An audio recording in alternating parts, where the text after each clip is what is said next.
Yeah, my name's Bruce Olson.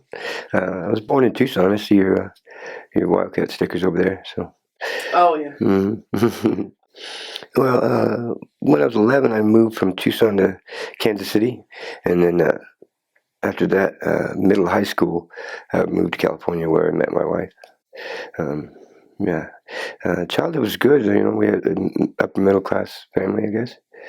So, Got you. yeah, Do you have siblings? yeah, four. I'm the fourth. I'm the baby. Okay.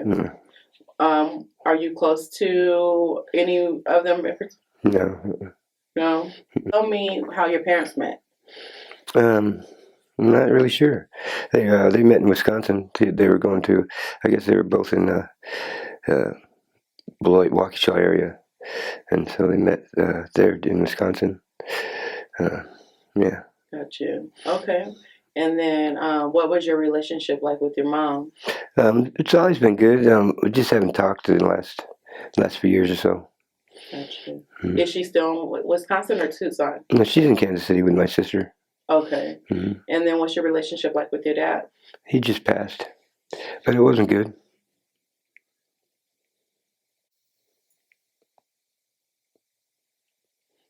So, yeah, it's a tough one. I'm sorry about that. Like last week.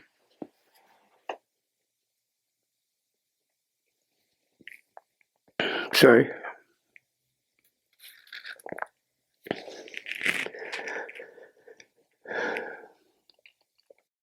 If he were like here, like if he could hear you, what would you? I just wish he could have had the balls to talk to me about my problem. My drug problem. My whole family that's why I don't talk to them. None of them had the balls to tell me, ask me anything. They just always behind my back, and it frustrated me and it pissed me off. So I just stopped talking to them altogether. And I don't know if that's selfish or what, but it's not right. So it sounds like you felt like they judge you. Yeah, I mean, just anything would have been acknowledgement or, you know, ask me, if I needed help or anything. They took my kids from me because they took a guess on that I was using drugs, and I was actually clean that time, and every drug test was clean. And it took 6 months to get them back, and I don't think I'll ever forgive them for that. Still, Hmm. So at a time when you were doing well, that's they. they always had to guess because they never knew because they never talked to me about it. It's always been hidden since taboo. Don't talk about it. It's frustrating. I don't know. Like I'd rather get the truth out there and you know, talk about everything instead of guessing and wondering and shit like that. What's your relationship like with your kids? It's I talk to my oldest. My other three, we don't really communicate. I'm not sure why. Um, yeah. I guess Char knows where they all are and how to contact them. I don't know. I'm not sure. Too busy being a drug addict, I guess. Okay. And what's your drug of choice at this time? Uh, Speed, Speed. Okay. but I'm hooked on this stupid fentanyl. And it's retarded. Takes every penny I got, extra. If you can remember, what was the first time you did drugs? Um, I smoked pot when I was 11 with my sister. Then it was mostly junior high in Kansas City is where it started. How did you get to? So tell me, like, how did you get from the weed to the? It started out with like black beauties and stuff, and back in KC they didn't have really any meth or anything like that. But when I got to California is when I started doing the crystal meth because I like to go fast, I guess. Oh, crystal meth Mm. makes you go. It's like speed, similar. Mm-hmm. Same Uh, thing. It's what it is. was there something that like made you want to get high? Mm. Just my friends were doing it, I guess. You know. Hmm. Mm. Say like if your kids ever like watch this interview and you wanted them to like understand your heart and where you're coming from, like what would you say to them? Like, Just accept me for who I am. I'm a drug addict. Just if you could deal with that, oh, that's.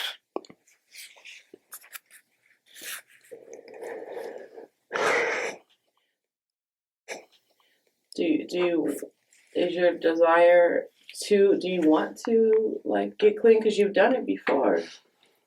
When I had to. Oh, okay.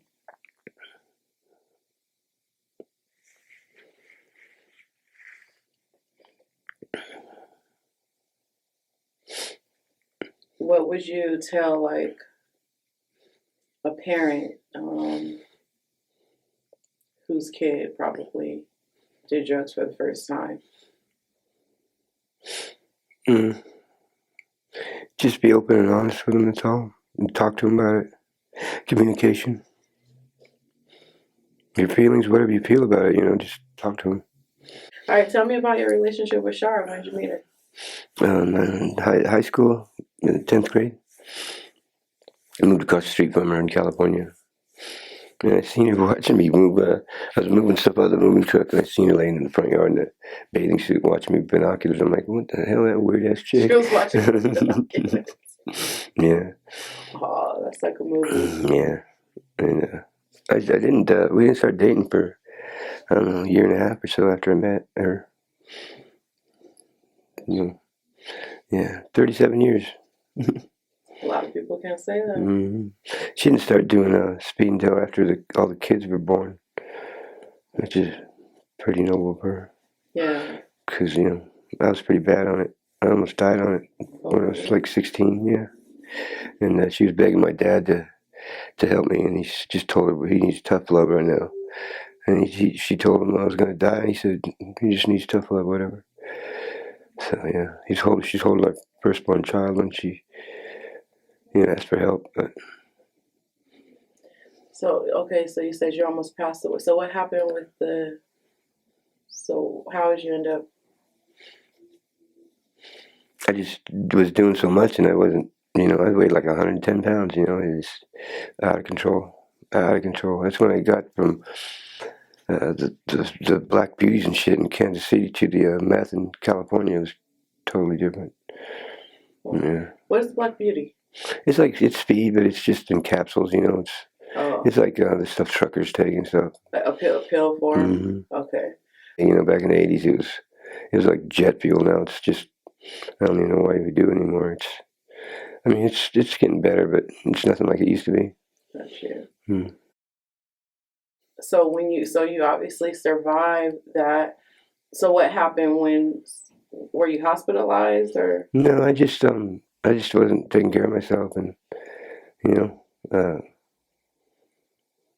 my best friend was a girl, and she came up to me one day and she said, "Look, man, you look like shit, dude. You need to fucking knock it off, or I don't want to be your friend no more."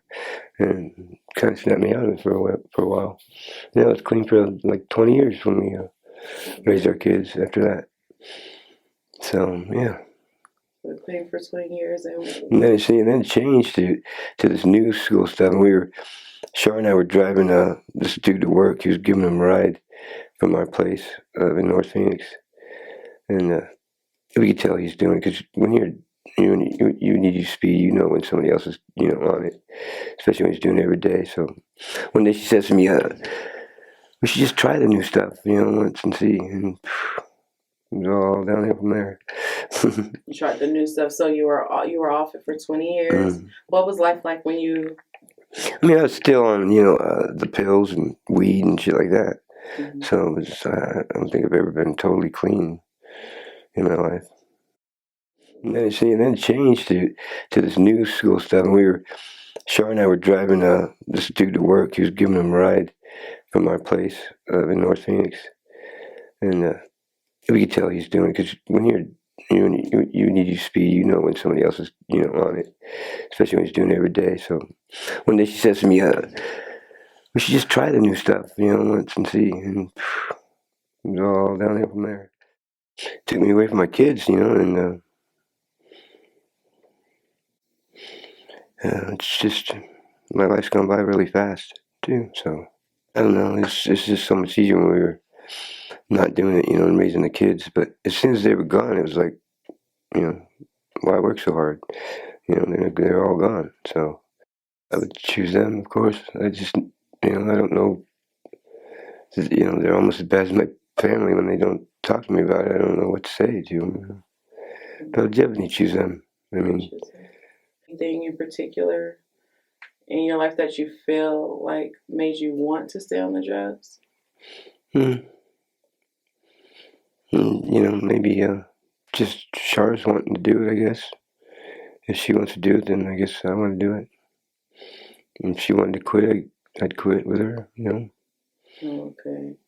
So you guys kind of like influence one another. Mm-hmm. But you're saying if she were to step forward and say, I don't want to do this anymore.